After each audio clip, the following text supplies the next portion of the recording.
नमस्कार दोस्तों, आप सभी लोगों का इस चैनल पे बहुत बहुत स्वागत है।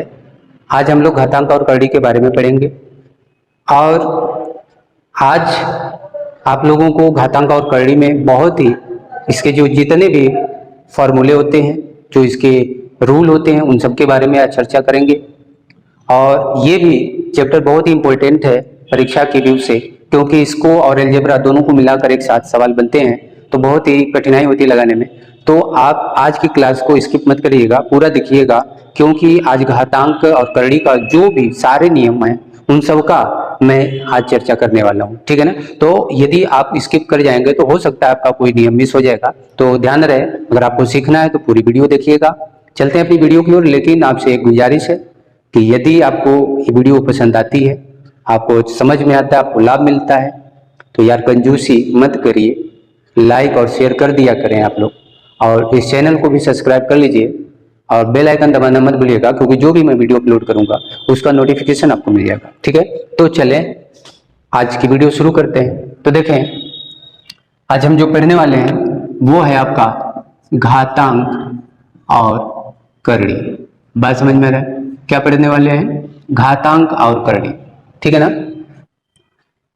तो अब देखिए, घातांक एक्चुअली में होता क्या है, फिर उसे हम करड़ी में कैसे कन्वर्ट करते हैं, इस पर हम आज चर्चा करते हैं, ठीक है ना। तो इसके लिए आप क्या करेंगे, देखिए, अगर कोई भी बहुत बड़ा एक्सपेंडेशन हो, यानी विस्तार हो, प्रसार हो, उसको छोटे में कैसे लिखना, वही आपका घातांक होता है।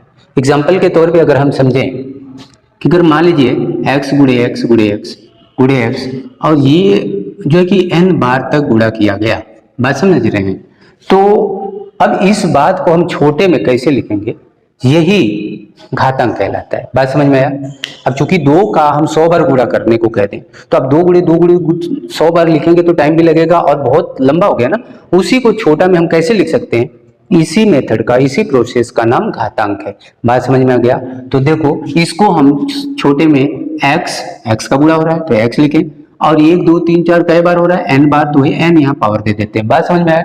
इसी को आप क्या कहते हो, घातांकी रूप। क्या कहते हैं? घातांकीय रूप। क्लियर हो गया? अब इस घातांकीय रूप में आप 2 संख्याएं देख रहे हैं, एक तो यहाँ पर, एक यहाँ पर। तो इस संख्या का नाम होता है आधार और इस संख्या का नाम होता है घात। बात समझ में आया? तो याद रखना, इसको आधार कहते हैं और इसको घात कहते हैं। अब लगे हाथ आप यहाँ पर देख लीजिए कि अगर कोई भी संख्या है, उसकी घात अगर m/n या a/b है, a/b, ठीक है ना, या n/m ही लिख दूं, क्योंकि यहाँ n प्रयोग किया तो आपको समझ में आ जाएगा, कुछ अलग से हो सकता है डिस्टर्ब हो आप।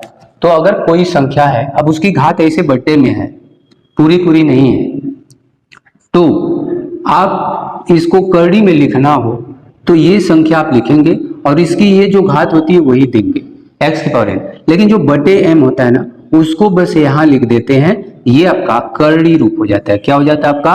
करड़ी रूप। करड़ी रूप। बात समझ में आ गया? अगर कोई घात को करड़ी में बदलने के लिए कहे तो आप ऐसे बदल देंगे, और करड़ी को घात में कर रहे तो ऐसे कर देंगे। बात समझ में आया? एग्जाम्पल अगर हम देखें तो देख लीजिए, जैसे 2 की पावर 3/4 है, और इसको अगर करड़ी में करना होगा तो आप यहाँ 2 की पावर 3 और यहाँ 4 लिख देंगे। 3 ऊपर ही रहेगा, बट्टे वाला बस बाहर लग जाता है। बोलो, समझ में आया? क्लियर है? और यदि अगर मान लीजिए हमने करड़ी में 5 लिख दिया और इसको कहा घात में बदलो, तो आप तो कहोगे सर यहाँ तो कुछ भी नहीं लिखा है, तो हम कौन सा बट्टे लिखें। तो आपको कुछ नहीं करना है, यहाँ कोई पावर नहीं तो 1 पावर है, यहाँ कोई संख्या नहीं होती तो 2 होती है, ये आप जानते हो। क्यों? क्योंकि 2 है तभी तो वर्गमूल है, नहीं तो घनमूल होता तो 3 लिखा होता है, ये बात आप जानते हैं। तो बस इसी का हमें प्रयोग करना है, तो आप 5 लिखोगे और ये पावर 1 है और ये बट्टे में 2। बोलो, समझ में आ गया? क्लियर है ना? कोई दिक्कत नहीं होनी चाहिए।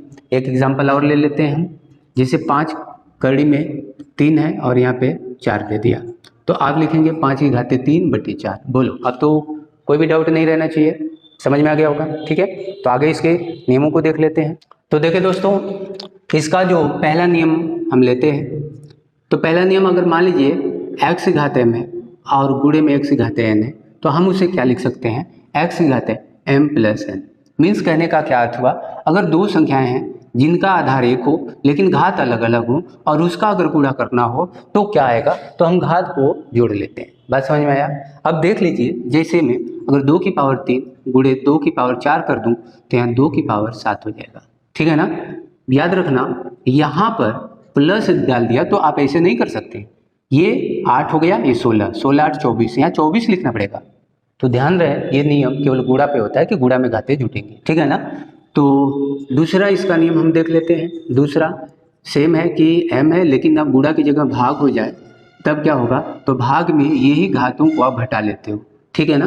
तो अब देख लीजिए क्या हुआ कि एग्जाम्पल अगर 3 की पावर 7 भागे 3 की पावर 4 लिख दूं तो अब 3 की पावर 3 कर देंगे, यानी 7 में से 4 जाएगा तो 3। बेस हमेशा सेम रखेंगे। बात समझ में आ गया, क्लियर ना। ये आप प्राइमरी से पढ़ते आ रहे हैं इसलिए थोड़ी सी स्पीड में भी चल रहा हूँ, कोई दिक्कत नहीं होनी चाहिए।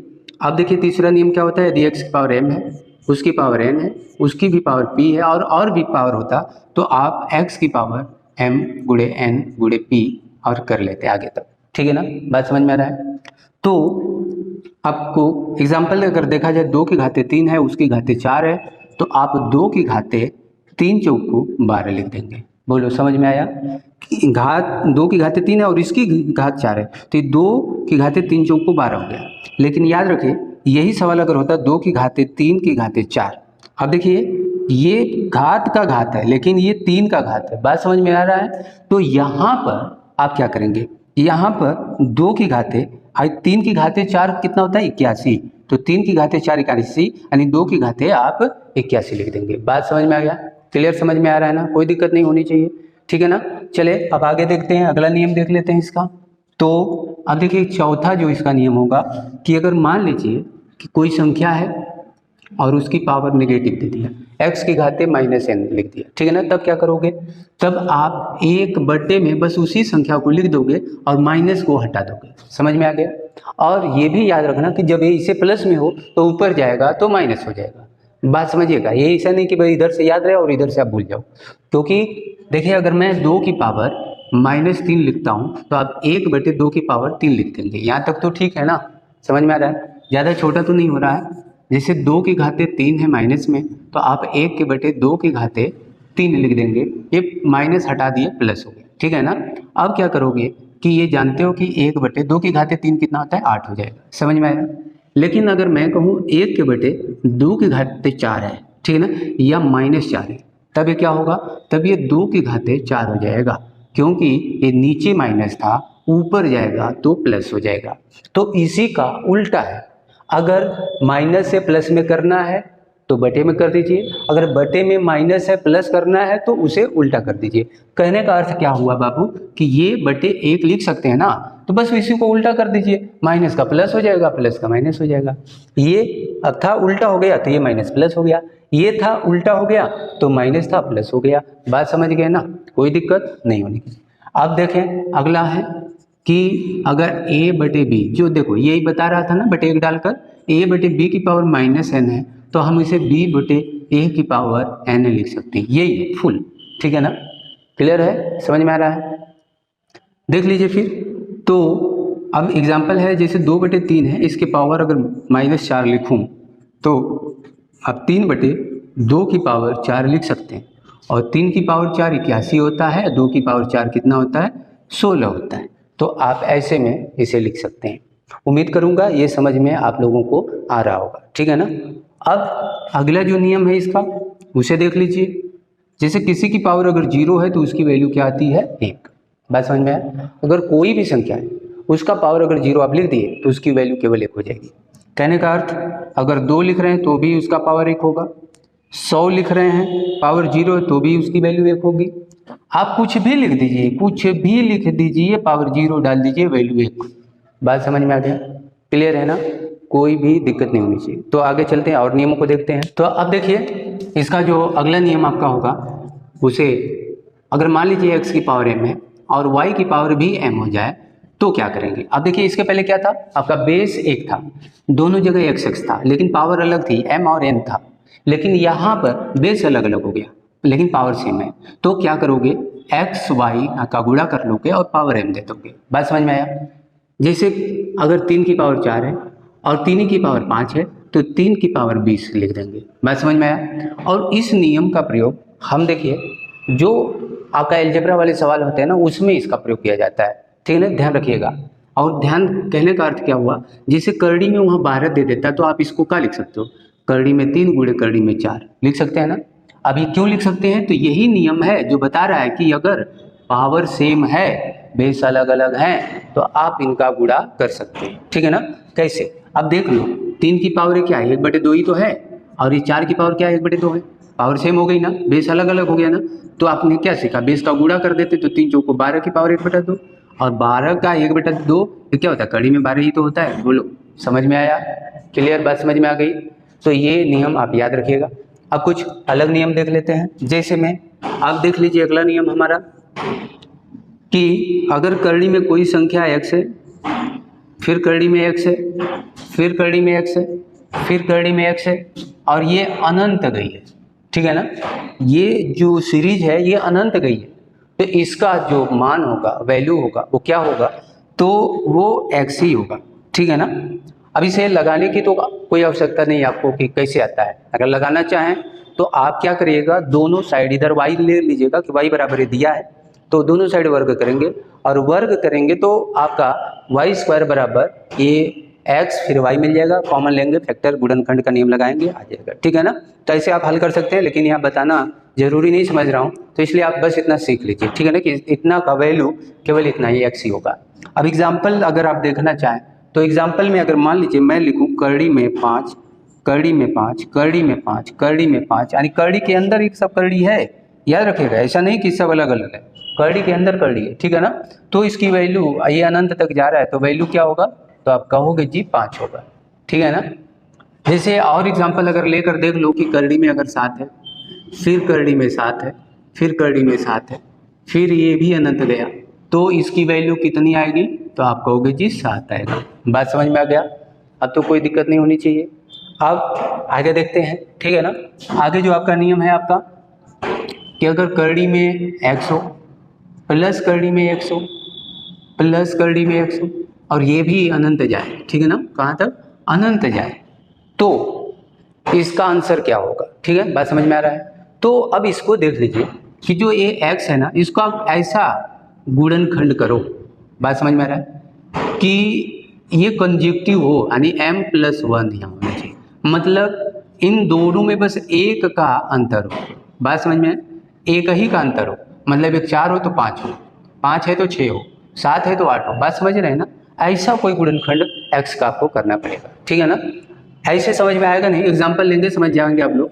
जैसे हमने कह दिया करड़ी में 12 है, फिर प्लस करड़ी में 12 है, और फिर प्लस करड़ी में 12 है, और ये अनंत गया, और इसका वैल्यू पूछा, ठीक है ना। तो देख लीजिए कि इस 12 को आपको तोड़ना है कि ऐसा गुणनखंड कि उसके गुणनखंड का जो अंतर होगा वो 1 हो, तो आप जानते हैं 3 चौको 12, और इसका अंतर 1 आ रहा है, ठीक है ना। अभी अंतर 1 क्यों हम खोज रहे हैं, इसका रीजन अभी बताएंगे, ठीक है ना, पहले ये समझ लो। ये आप कर लिए ना, तो जब कर लिए तो जब याद रखना ये प्लस होगा तो बड़ा वाला आपका आंसर हो जाता है, बात समझ में। तो ये संख्या जब आंसर कब होगी, जब प्लस चिन्ह होगा, कहाँ पे होगा, एक घड़ी के बल। और जब छोटा वाला कब होगा, जब माइनस चिन्ह होगा, यानी घटाना होगा। अगर ये माइनस माइनस होता तभी आपका 3 आंसर होता। बात समझ पा रहे हैं, क्लियर समझ में आ रहा है। जैसे अगर करड़ी में 56 लिख दिया, माइनस करड़ी में 56 लिख दिया, माइनस करड़ी में 56 लिख दिया, और ये अनंत तक गया। अब इसकी वैल्यू अगर आपसे पूछ रहा है तो आप 56 को क्या लिखते हैं जी, 7 8 56, माइनस है तो आंसर क्या हो गया, 7 हो गया। बोलो यहाँ तक आपको समझ में आ गया होगा, कोई दिक्कत नहीं होनी चाहिए, ठीक है ना। अब आगे देखें, अब देख लीजिए दोस्तों, अब जो है बहुत इंपॉर्टेंट नियम बताने जा रहा हूँ ये सब, आप ध्यान से पढ़िएगा, नंबर पता नहीं कौन सा है आप देख लीजिएगा। जैसे करड़ी में x हो, यानी 2 करड़ी में x हो, प्लस 2 करड़ी में x हो, है ना, प्लस 2 करड़ी में x हो, है ना, ऐसे चल दे अनंत तक। तो अब देखिए क्या होगा कि x का ऐसा गुणनखंड करो कि उनके बीच 2 का अंतर हो, ये अंतर 2 का हो, समझ में आया। और प्लस होगा तो बड़ा वाला आंसर, अगर माइनस होगा तो छोटा वाला आंसर, यही ध्यान रखना है। जैसे कहने का अर्थ हो गया कि हमने लिख दिया जैसे 63 प्लस 2 करड़ी में 63 प्लस 2 करड़ी में 63, बात समझ गए ना, और अनंत तक ही रहा। तो इसका वैल्यू क्या होगा ये आपसे पूछा जा रहा है। तो अब देख लो, आप 63 को तोड़ो, ऐसे तोड़ो, ठीक है ना, कि उनके बीच अंतर 2 का हो, तो 7 नमा 63, अंतर 2 आया ना। इसके पहले वाले सवाल में आप 1 खोज रहे थे, यहाँ पर 2 आप खोज रहे हैं, तो वहाँ आप ध्यान दिए होंगे कि यहाँ पर कोई भी संख्या नहीं लिखी गई थी, तो मतलब कोई संख्या नहीं था, तो 1 था, 1 मानते हैं, ठीक है ना। अब चूंकि यहाँ 2 लिखा है तो 2 खोजेंगे, बात क्लियर हो गया। अब 3 रहता तो आप 3 खोजते, बोलो, अब ये भी कॉन्सेप्ट क्लियर हो गया ना। 4 होता तो 4 खोजते हैं, क्या खोजते हैं, अंतर, अंतर किसके बीच, इसके गुणनखंडों के बीच, ऐसा गुणनखंड खोजते हैं जिनके बीच अंतर यहाँ की संख्या होती। समझ में आया, तो यहाँ 2 मिला, चूंकि प्लस है तो 9 आंसर, बोलो समझ में आ गया, क्लियर है ना, कोई डाउट नहीं रहना चाहिए, ठीक है ना। अब देख लीजिए, अब जो आगे आपको बताया, एक एग्जाम्पल लेकर देख लेते हैं कि कड़ी में 3 हो और मान लीजिए 54 लिख दिया जाए, और माइनस कड़ी में 3 54 माइनस कड़ी में 54, और ये भी आपका आनंद गया। तो अब देख लो ना, अब देख लो, ये 54 है आपका, और अंतर कितना चाहिए, 3 चाहिए, तो 3 होता है 6 9 के 54, 3 का अंतर आया ना, तो इसका मतलब माइनस है, तो 6 आपका आंसर हो गया। बोलो, ये बात समझ में आ गया ना, क्लियर समझ में आया है। तो अब चलते हैं, कुछ और देख लेते हैं नियमों को, ठीक है ना। अब देखिए दोस्तों, अगर मान लीजिए आपका जो भी नियम हो, अगर x हो, करड़ी में x हो और करड़ी में x हो, और ये अनंत न जाके n बार ही रहे। सबसे पहले आपको क्या बताया था, ऐसे अनंत हो तो उसका आंसर क्या होगा, x ही होगा। लेकिन यदि वो अनंत ना हो, कुछ ही संख्या तक हो, तब तो आप क्या करोगे, ये जो x दिख रहा है ना, इस x को लिख लेना, ठीक है ना, जो ये संख्या दिख रही है उसे लिखना, और इसकी पावर 2 देना, और ये कितनी बार है ना, n बार, n देना, और इसमें से 1 घटाना, n में से नहीं, पूरी संख्या में से 1 घटाना, और बटे में 2 की पावर 1। बात समझ में आया। जैसे करड़ी में अगर मान लीजिए 5 है, करड़ी में 5 है, करड़ी में 5 है, करड़ी में 5 है, और ये बस इतना ही, और आपसे पूछ दिया वैल्यू क्या होगा, ठीक है ना। अगर ये अनंत होता तो आपका आंसर 5 होता, लेकिन ये तो बस 4 बार ही है,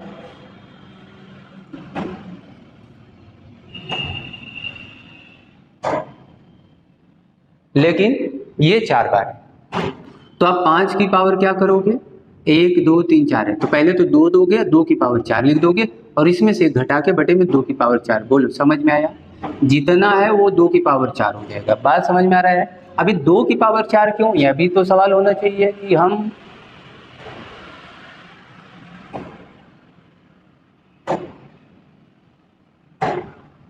हम 2 की पावर 4 क्यों लिखें।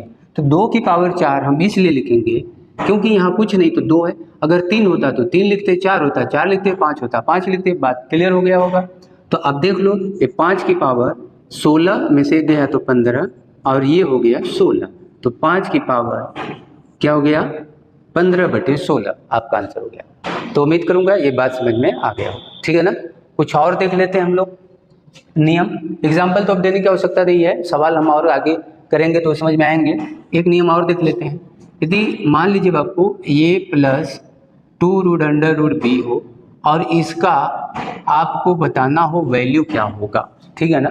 बस समझिएगा, अगर ऐसे में कोई सवाल दिया हो, इस फॉर्मेट में दिया हो और कहा जाए इसका वर्गमूल निकाल लो या वर्ग बना दो, तो हम क्या करेंगे, अब b को ऐसे 2 भाग में तोड़ना एक्स वाई में, कि अगर ये प्लस है तो प्लस करने के बाद ए आना चाहिए, और यदि ये माइनस हो जाए तो माइनस करने के बाद ए आना चाहिए। और सॉरी, ये तो प्लस है करने के बाद ए आना चाहिए। बात समझ में आ गई।